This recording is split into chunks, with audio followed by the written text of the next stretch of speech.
here's my sound preferences. I like a variety of different tunings, but really what gets my juices flowing, starting from the lower octaves, is in the bass. I like my bass punchy, tight, fast with a kick.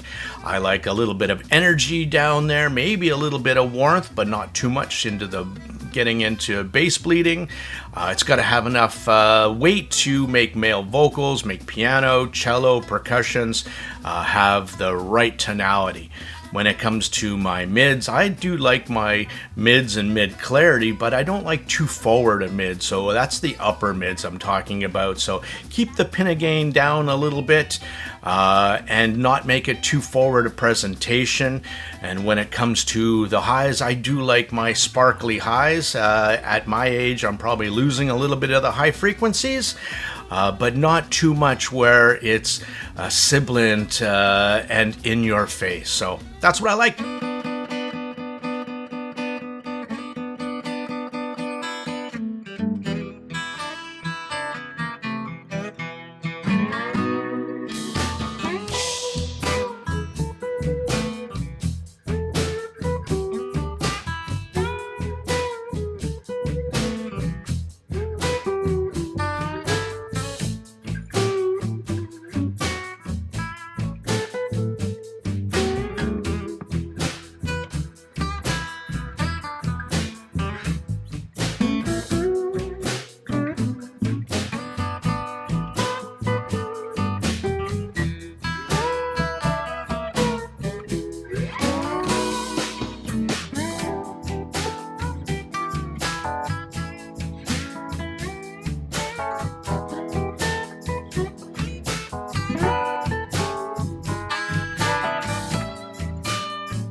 Don't Def Monk. Let's start off today's video for the AFUL Dawn X.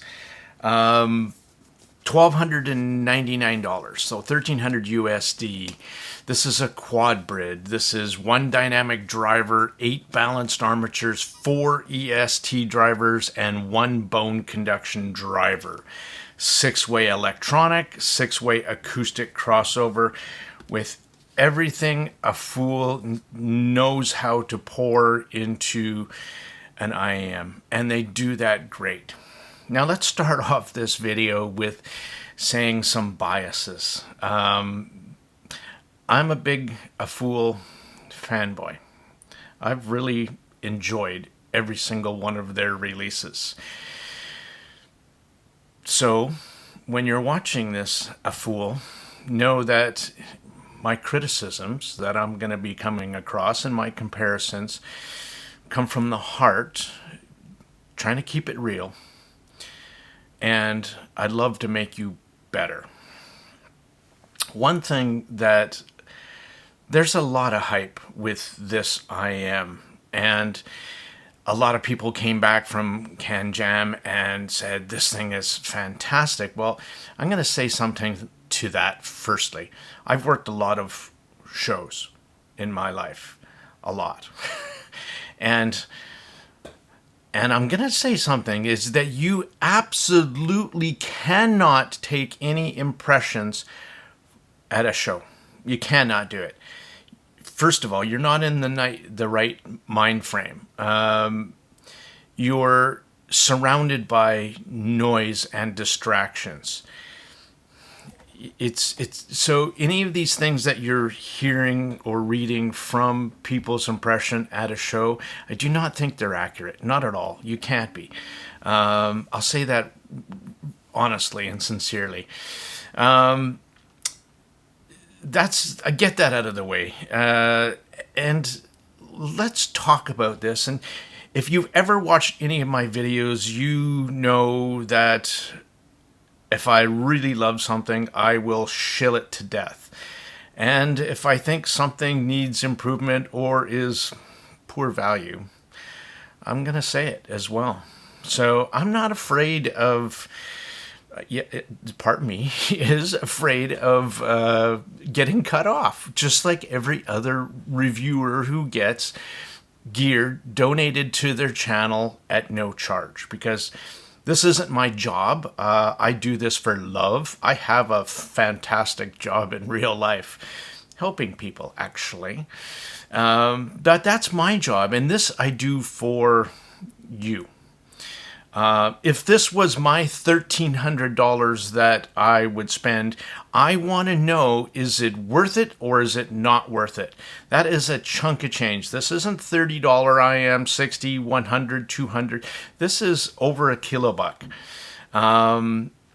So let's jump into this. And I'm not going to go too deep. If the first part, I'm going to talk about the unboxing. So this is AFUL's flagship kilobuck IM.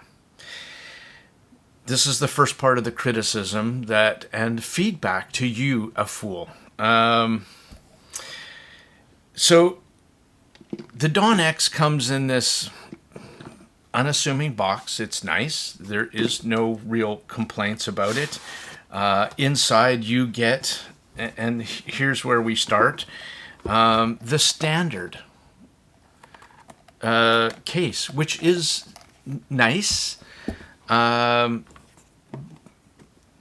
But the Top Pro had a case extremely similar, but with a little felt thingy divider inside as well. And that was $4.99. Inside here you get 4 sets of generic ear tips in a styrofoam package. You get that little case, and you get this brown cable. It is a nice cable. It's a pure copper cable, and one thing I will say about it is it's paired very well with this IM. I did cable rolling, and I did find the NetNix cable to be a improvement over this cable. But the one that's included in the box is a good choice sonically paired with this IM. I do like the fact that it's 4.4 only. And the reason I say that is because this shouldn't have a 3.5 single-ended. Actually, no, that's not true. I do like the fact that they paired it with a 4.4 balanced end to give you more power, because these IMs do need more power to get going. Secondly, I will say one thing about these 2-pin cable, that the pins are very short, and I find that this IM falls off the cable more than I would like. So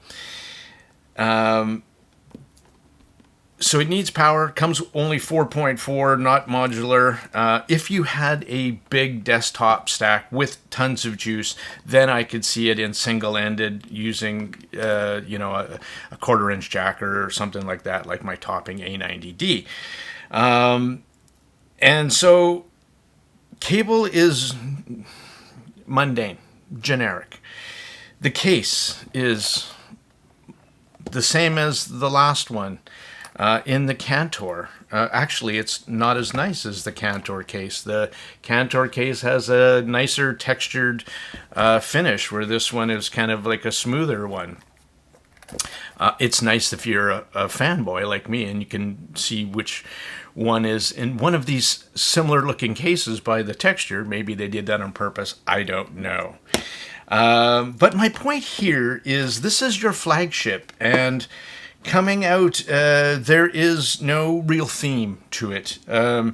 You have these stabilized wood red faceplates. I got pictures. Which honestly look like the red version of the Pula Unicron. Really, honestly. Your shells are standard black. If you look at the Cantor, right? You had two very funky, unique faceplates. You had something that didn't look like anybody else's. You had clear blue resin shells. You had a blue cable.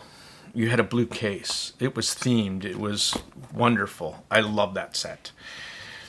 But here you have, you could have come up with a red cable.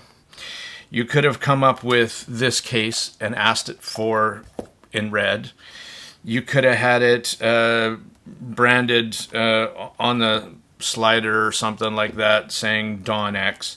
You could have done a bunch of things in your flagship. So, okay, enough Debbie Downer with what comes in the box. My point here to you, AFUL, is this does not look like a flagship product. Packaging, presentation, accessories, cable, none of it. I think you could have done a lot better job here. So one of the things in the marketing they're talking about was the quad EST drivers. And that's used in another one of my favorite IMs that I own. In this case, it's the $2,700 Alpha Omega Omega. And these are exclusively used for the high end. Where typical ESTs start higher, like typical 9K, both of these IMs use the EST drivers exclusively for the high end. So they start off at 5K and they go all the way up. And this is something that's really kind of unique about the Dawn X. The DD is, of course, doing all of the bass and the mids up into 2K. And then those 8 BAs are squeezed into a very tight region into the upper mids from 2 to 5K. You have 8 BAs doing a 3,000 hertz frequency spread. It's a very unique application for sure, and I think the intent there was for this tuning. And we'll talk about that here in a bit. But let's start off with the bass. And I've had a lot of people come across saying that was one of the standout features of this IM. Well, I will honestly tell you that I went super deep with this IM. So people were talking about the bass and how awesome and standout it is. I'm going to dispel that myth. Later on, I'm going to do a comparison to the Cantor and the BGVP Solomon. So the bass on this set with this dynamic driver is nice. It is very nice. Is it standout? No. And why I switched to these particular ear tips, it was the best combination of giving me bass by not muting the top end and not making the top end sibilant and sharp like I had on maybe some other, when I used the Divinus ear tips. I didn't like the sound of that. So the bass is nice on this set. It is quite controlled. There is not a whole lot of mid-bass punch and slam going on. So if you're a fan like me of that with some texture, you're probably going to be disappointed. Male vocals, again, I was not happy with the presentation there because I found that it just doesn't have enough weight and depth to the mid-range to make male vocals truly sound natural. I think they don't. They don't sound like they should to my ears anyway. Does the bass balance out nicely with the rest of it? I think once you narrow down your sources, which I'm telling you right now, this thing is very source selective, very tip selective as well. So once you do that, yes, it balances out nicely. Is it standout? Does it have good slam and good sub bass extension? It can, depending on track per track. That's for sure, but it's not certainly predominant at all. It just kind of complementary. I'm going to put it that way. So, and that takes care of that one driver doing right up to 2K. And then you have those 8 BAs. They really do come across as clean and clear. They really do. And mostly uncolored. I would have liked to hear a bit more, again, weight in the mid-bass area to balance out that upper mids. And just to come across that, I'm going to give you some music that I thought gave me some impressions, right? Day Too Soon by Sia.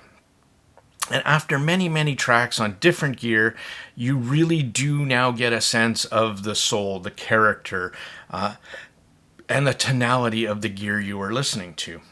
On this track, like many others before it, the Dawn X comes across as having a kind of a mid-centric tonality, clean, uncolored approach to music where vocals push through the most forward, and the bass and the treble are taking a back seat in the overall balance in the mix.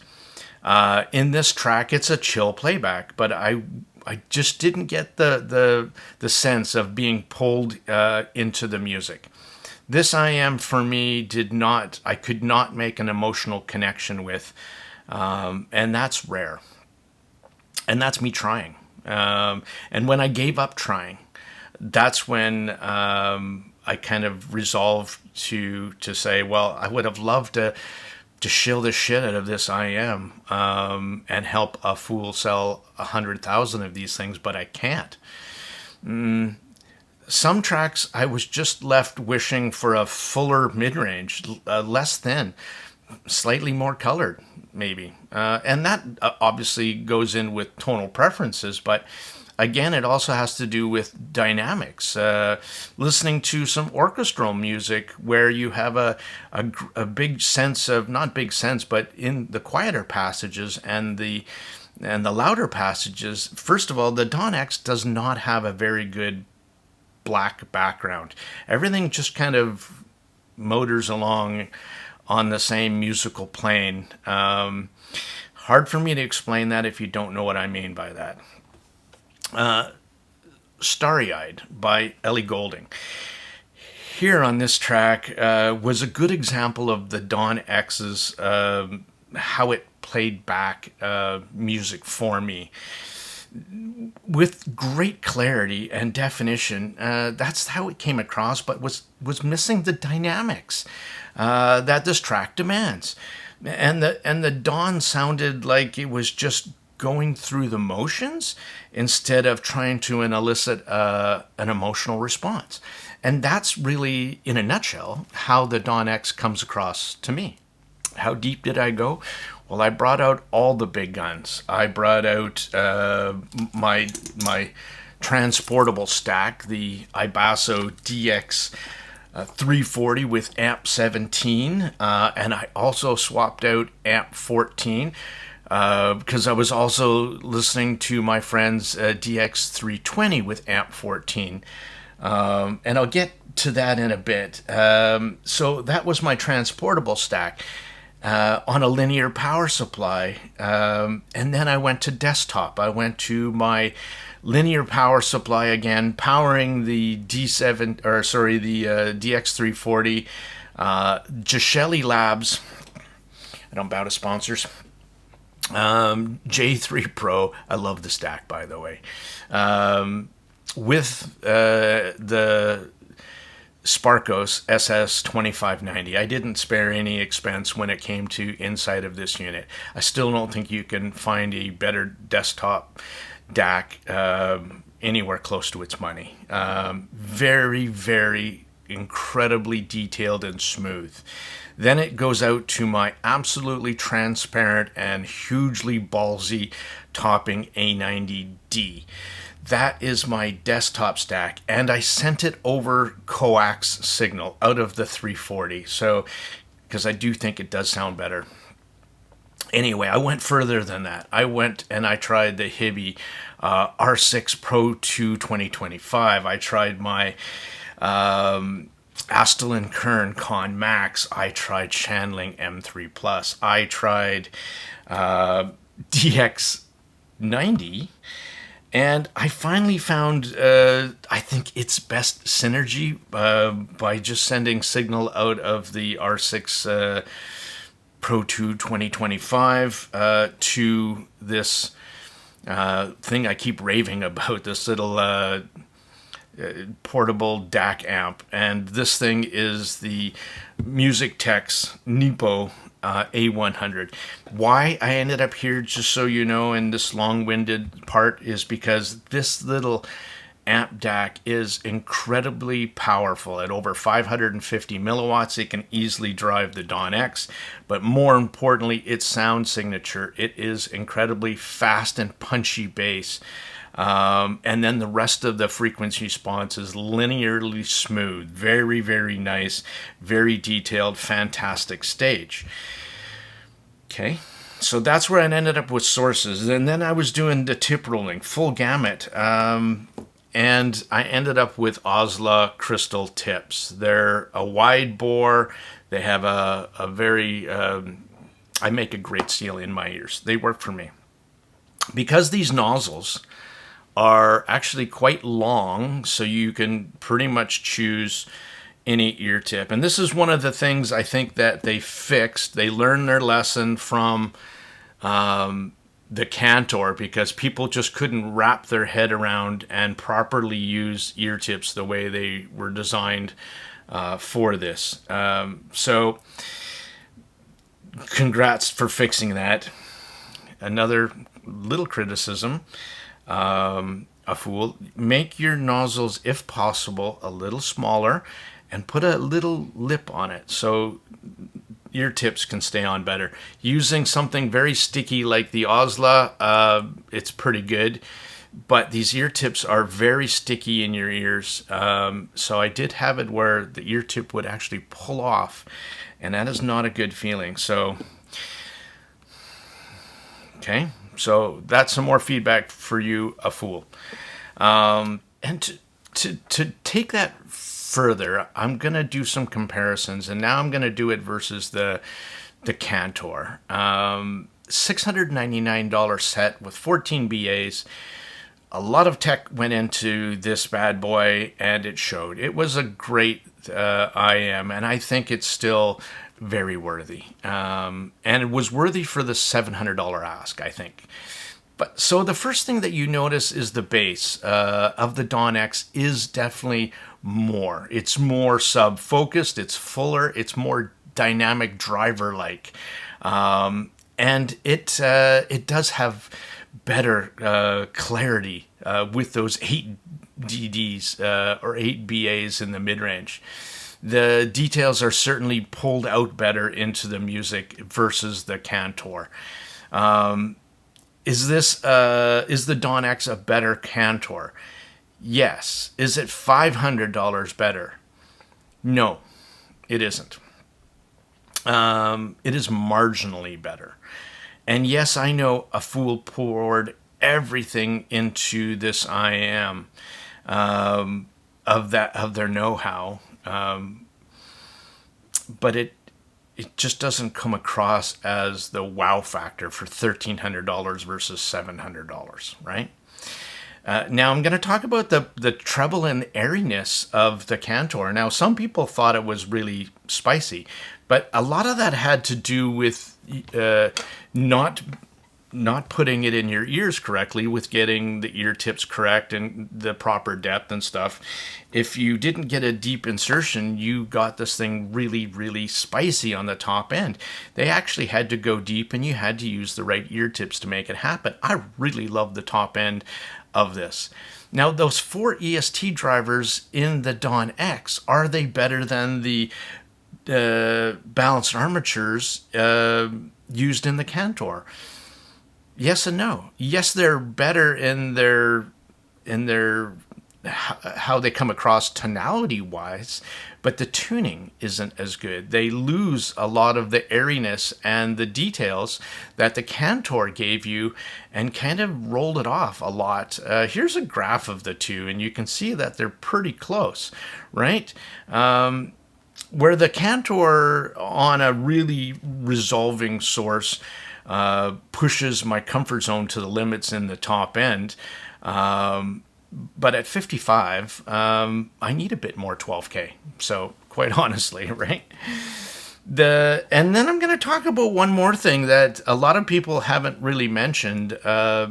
These bad boys are thick and big, and they're noticeably, I tried to take pictures of the two, but they're noticeably bigger than the Cantor. So the Cantor is a medium large shell. The Dawn X is a large shell, right up there with the Grand Maestro, with the Alpha Omega Omegas. They're big boys.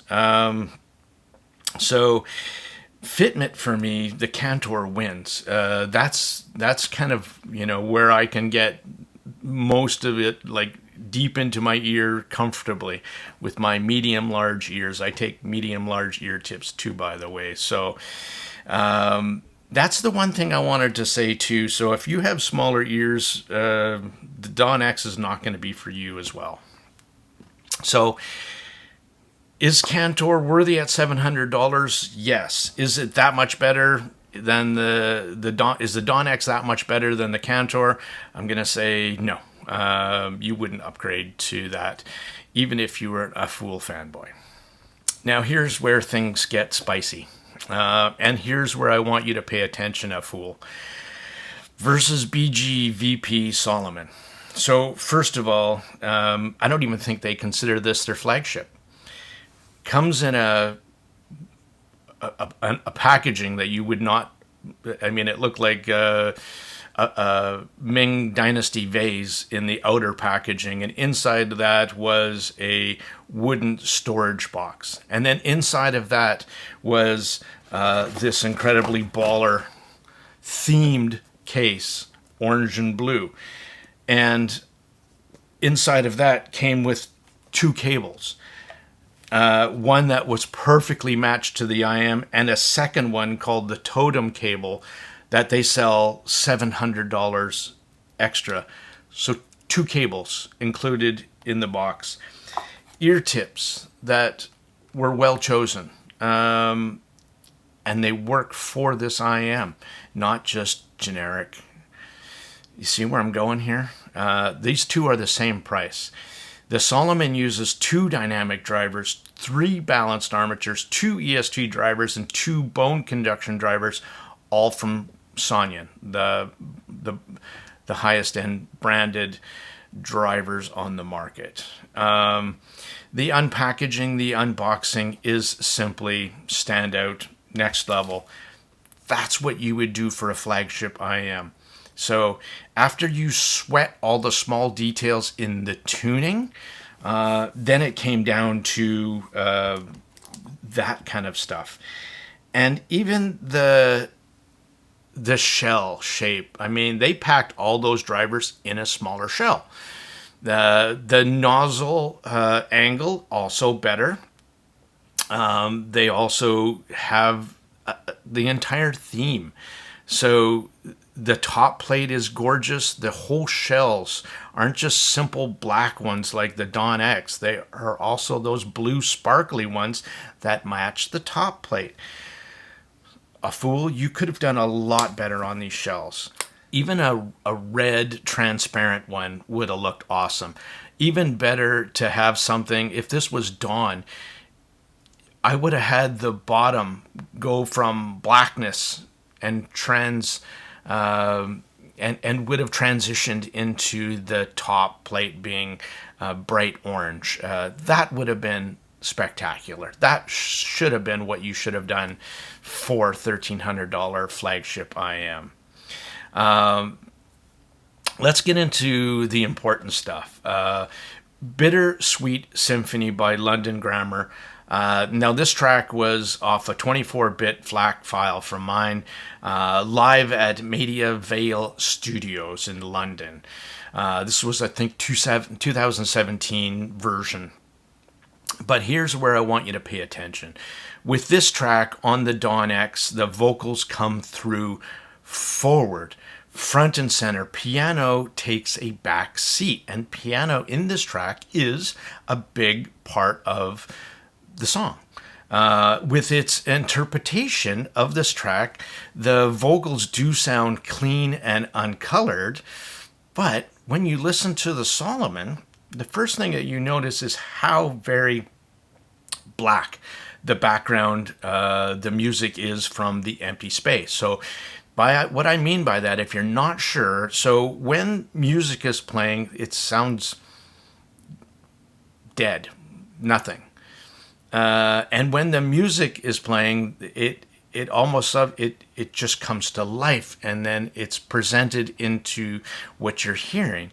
With the Dawn X, it just sounded like you're starting here and then it's playing music. Where I don't know, it's hard to describe a black background, noise versus music. The Dawn X does not exhibit this quality at all, not one iota. And then there's the details that you pick up from the very first second that you hear sound.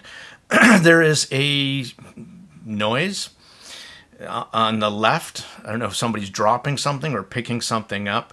And it's far back left. Like, the pinpoint placement is fantastic. And the Dawn X completely misses it. Even going back and now hearing that sound effect, I had to strain to concentrate to actually pick it up. And that was one thing.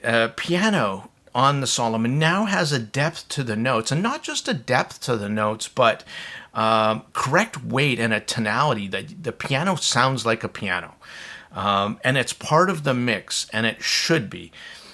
In the Dawn X, it gets completely washed out, sounds very thin in comparison. So when people talk about the Dawn X and having natural tonality in the mid-range, no, I don't think you can say that. Not for everything. I think it does for female vocals primarily, but the rest of it for like male vocals and instrumental and like cello and piano and kick drums are missing the weight that it needs down there. And the other massive difference that the Solomon does, and it does so well, with the Sonyan bone conduction drivers too, it adds that extra dimension of layering and separation for instruments. You can pick out things that are projected more forward, more backwards, and a 3D placement. The instruments play in their own space instead of, again, the Dawn X just sounds like it's playing in a one dimension. The sheer amount of information that you can get from the Solomon pulling out of the music is just next level in the two in comparison. How the Solomon presents strings and the secondary ringing in the harmonics and the treble details are also much more standout, clear, with better inflection to the instruments, the ringing, and you get all of that. And where the Dawn X just kind of Again, it's very sort of, those 8BAs are really just taking over their show, and it's mid-centric, forward pushed, but you do not get that extra little sparkle in details in the EST drivers that the Solomon can pull out, and it's just a better tuned IM. Here again is the two in comparison, and which is really interesting. And these two, looking at the graph, you would think that there's more bass on the Dawn X, but that's simply not true. You would think that, well, some of the graph does make sense. Like the extra information you get into the upper mids, that comes across as more full mid-range, more balanced out. Which is funny, there's more vocal weight into the Solomon than there is with an airy and drier kind of sound, almost a bit recessed in the Dawn X. So as for vocal inflection, let's talk about that. And naturalness. Again, the Solomon bests the Dawn X with a fuller, more natural tonality and smoother, more organic playback, more real to life. Bass is also deeper, punchier, and more pronounced, and more present in the mix, which is welcome. Some would think that it is more colored, and I think that you can probably say that. It's less monitor-like, but it's also a lot more dynamic, adding excitement and emotion to the music, where the Dawn X just doesn't bring that. Dear Reader, Taylor Swift, similar experience as a previous track, where the Dawn X comes across as airy and light, ethereal kind of vocals, very forward mids that take center stage. The Solomon is more full. It has the better vocals, the lusher vocals, the more natural vocals that come across, and more balanced bass and treble that don't take a back seat to the mids. And there again is the depth to the presentation and all the extra details that you can pick up that Dawn just simply misses out on. Lastly, the stage and extra dimensionality, the 3D with the Solomon does, and the spatial clues that are, again, I'm going to just say plain missing with the Dawn X. The stage never at one point wowed me with the Dawn X, nor layering and separation of instruments or placements. None of that. There was one track I was listening to in a live recording. That was that first one. And then I was listening to it. Okay, well, this kind of sounds like a live recording in a studio. But then you listen to the Solomon, and you really got a sense of space, where the Dawn just didn't do that. So between the two, at $1,300, there is no comparison. Solomon bests the Dawn in every single metric. Presentation, looks, unboxing, accessories, flagship level of quality, technical performance, layering, stage details, deeper bass, more layered, having a clear separation between the mids. And that's one thing the Dawn X does not do in the bass, is there's bass and then there's the mids. There's no separation between the two. There's not just kick drums and then, you know what I mean by that? In the Solomon, there's a fuller, more organic mid-range, truer to life tonality, crisper and better executed top end. Done. If you're thinking between the two, Solomon is the one to go. Solomon, for you, AFUL, is something you should look at as an example of what to do if you're putting out something at $1,300. My best advice to AFUL, and I'm speaking to you directly, is that, first of all, I think you should, before you release one of these flagship IMs, pick out a couple people that you trust. Send them some stuff. Don't bring this to a show and expect people and then get their feedback from shows. Send it to a couple reviewers that you trust and get their feedback and go from there. And then when you're releasing something, there's too many yes men in the industry, too many people, too many shills that are willing to say and appease you for fear of losing out on the next one getting a sample of. There's just too much of that in the hobby. And unfortunately, that's not going to change anytime soon. But for you, AFUL, you need to up your game. And some of those things that I was saying, it needed, if this was your flagship, you have lots of great stuff going on with it. It just needs to be showcased in a way with your tuning. And so, you know, starting off with the presentation, I know some people don't give a schmidt about it, but you can't have the same case. You can't have just a generic cable that really isn't properly designed. The pins are too short. There's no bling factor.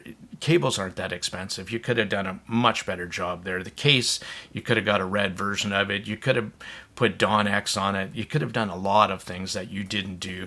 Same as the box and unpackaging. That's your first impression, right? That's like a door of a house. That is your gateway into your house's soul. So the same thing here.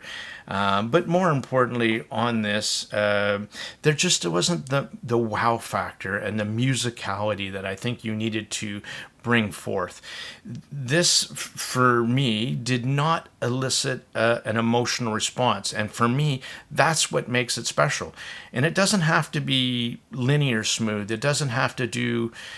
It can do one thing special. It can do a bunch of things special. But the Dawn X doesn't really do anything special. Bass isn't that really stand out. The clean mids with those 8 BAs kind of do. They really do. If that's what you're looking for in an IM, a kind of a very, very good mid-centric IM that has bass and treble that complements the overall tuning, then the Dawn X could be for you. But $1,300, I think AFUL, you kind of missed the mark on this one, and I'd love to see you again succeed in the next version, giving you my feedback, and hopefully some of it comes into play. So thank you for you watching and listening to me ramble on about my take on the AFUL Dawn X. Thank you. Out for now.